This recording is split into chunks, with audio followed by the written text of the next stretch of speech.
Alhasil mereka berakhir di kantor polisi, di mana Aisun gak terima. Toh meskipun mereka kabur dari rumah, tapi pemilik motel itu harus mengembalikan barangnya yang dicuri. Tiba-tiba ibu Guangsik datang, bukan marah karena mereka kabur, tapi marah di mana emasnya berada. Yah, si pencuri sudah ingin menjual emas-emas itu. Untungnya yang punya toko gak mau membelinya.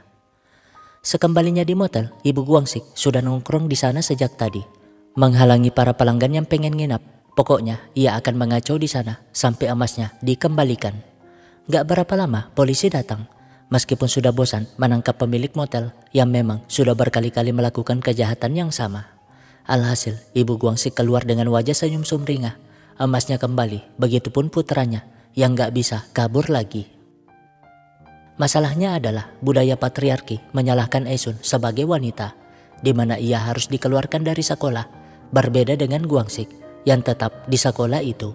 Membuat Aisun sangat sedih, terpaksa membakar buku-buku sekolah bersama dengan cita-citanya. Gak hanya itu, si Bejo memarahinya berjam-jam. Pokoknya kalau Aisun gak mau kerja di pabrik, Aisun harus menikah dengan pria kaya. Tapi Guangsik yang baru tahu itu tiba-tiba datang, protes mengapa hanya Aisun yang menanggung akibatnya. Toh yang mengajak Aisun kabur adalah dirinya. Tapi ya, Aisun ngerti bagaimanapun pembelaan mereka, tetap aja dirinya sebagai wanita yang disalahkan. Besoknya ibu Guangsik menemui Aisun, menjelaskan kalau ia juga gak bisa membela Aisun karena statusnya sebagai menantu di keluarga itu. Padahal ia juga dulunya menikah dengan ayah Guangsik atas dasar cinta, tapi ujung-ujungnya ia gak pernah dibela di hadapan mertuanya. Jadi ia meminta Aisun gak bersikeras menjadi menantu di keluarga mereka, daripada nasibnya berakhir sepertinya. Aisun sih gak masalah dengan itu, karena yang menentukan keputusannya adalah jawaban dari pertanyaannya. Di saat yang sama, Guangsik berusaha mempertahankan hubungannya dengan Aisun. Namun, ya, entah apa yang dijelaskan ibu Guangsik kepadanya, Aisun pun setuju dijodohkan dengan duda kaya bernama Sanggil. Padahal dari kata yang keluar dari congornya, dia sangatlah sombong. Lihat aja alisnya yang naik turun macam lintah darat. Tapi mau diapa, hanya itulah harapan Aisun satu-satunya. Karena meskipun duda, Sanggil adalah anak pemilik banyak kapal di Pulau Jeju. Bahkan kakak si Sanggil adalah ketua nelayan yang menentukan nasib hidup orang banyak di sana.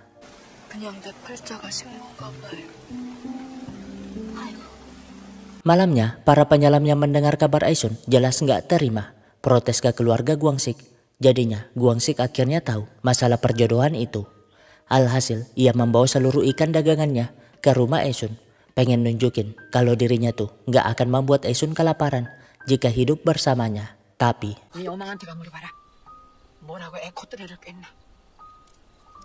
di saat yang sama, Sanggil yang abis mengajak Aisun jalan-jalan malah menyinggung tentang apa yang dilakukan Aisun saat kabur bersama Guangsik. Namun Guangsik tiba-tiba datang menarik Aisun ke ladang penuh kenangan itu. Meyakinkan kalau dirinya juga dapat membahagiakan Aisun, bahkan memberikan cincin tunangan yang lumayan mahal. Tapi ya, Aisun menjelaskan kalau ia gak akan pernah bahagia bersama Guangsik.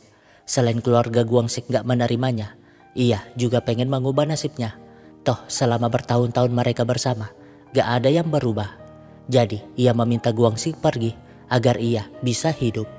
Membuat Guangsik gak bisa apa-apa selain menangis di sana. Padahal saat Guangsik pulang, Aisun mencari cincin yang dibuangnya tadi. Tapi sampai pagi, ia tidak menemukannya. Singkatnya, Guangsik berangkat ke Seoul mewakili Pulau Jeju dalam pekan olahraga nasional.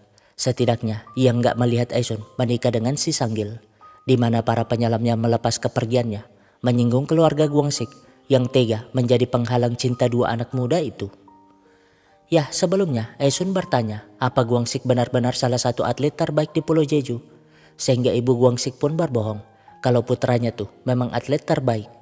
Jadinya saat itu Aisun setuju melepasnya karena ia juga pengen Guangsik mengejar impiannya.